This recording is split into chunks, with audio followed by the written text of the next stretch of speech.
Ayaw namin ng mga dayuhan dito. Akong may-ari nito, kaya padaanin mo kami.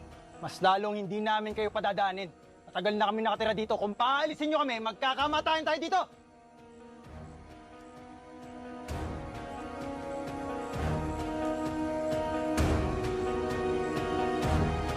Kaibigan,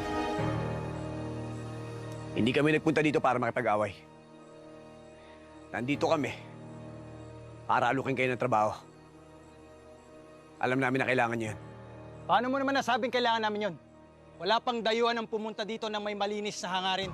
Kung hindi kinukuha ang aming ani, inaabuso ang aming mga kababaihan. Ibayin nyo kami. Nandito kami para tulungan kayo.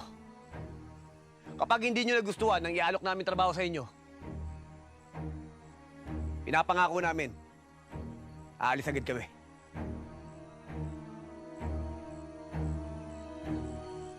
Sige. Pang mabuti pa makausap niyo si Apo Manuel. Sumunod kayo sa amin.